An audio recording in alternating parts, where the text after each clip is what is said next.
A dúvida está em Hebreus capítulo 7, numa passagem que aparentemente estaria ensinando que nós devemos dar o dízimo.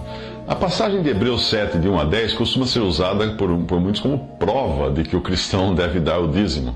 Ao ler Gênesis 14, de 8 a 24, e Hebreus 7, de 1 a 10, é preciso perguntar nessas passagens: quem deu o dízimo? De onde veio o dízimo? E a quem o dízimo foi entregue? Vamos ver as respostas. Os reis de Sodoma e Gomorra e seus aliados guerrearam contra Quedorlaomer e outros reis, os quais venceram e aprisionaram Ló com os reis de Sodoma e Gomorra, etc. Abrão recebeu a notícia da prisão do seu sobrinho e também desses outros reis, e ele juntou seus servos e foi lutar contra Quedorlaomer, que tinha aprisionado seu sobrinho, e ele acabou vencendo o inimigo e libertando seu sobrinho. Na volta, Abrão encontrou-se com o agradecido rei de Sodoma, que queria dar-lhe tudo o que era seu e havia sido recuperado na batalha. Abrão encontrou-se também com Melquisedeque, rei de Salém e sacerdote do Deus Altíssimo, o qual deu pão e vinho a Abrão e o abençoou.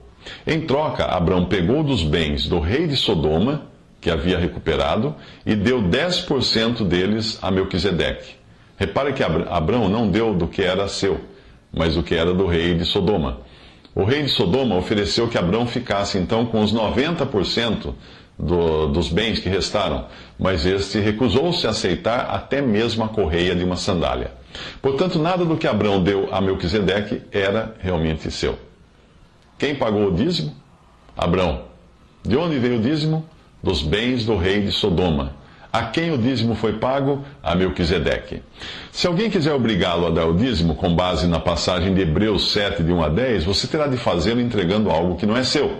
Por exemplo, digamos que você fosse um policial, depois de lutar contra uma quadrilha que assaltou o banco e prendeu os bandidos, você deveria entregar para a sua religião 10% do dinheiro roubado que você recuperou e devolver os restantes 90% para o banco, mesmo que o banqueiro insistisse para que você ficasse com tudo. Absurdo, não é mesmo? Pois então também é um absurdo usar Hebreus 7, de 1 a 10, para justificar a entrega do dízimo na atual dispensação da igreja. A passagem, obviamente, não tem seu foco no dízimo, mas o contexto está todo mostrando que o sacerdócio de Melquisedeque, que era um tipo de Cristo, é superior ao sacerdócio de Arão. A própria carta aos Hebreus é toda escrita para mostrar aos judeus convertidos a Cristo que eles deviam deixar de lado todas as práticas do judaísmo, pois estas nada tinham a ver com o cristianismo. Inclua-se aí também o dízimo, que foi dado a Israel como ordenança na lei de Moisés, e não aparece em nenhum lugar da doutrina dada pelos apóstolos à igreja.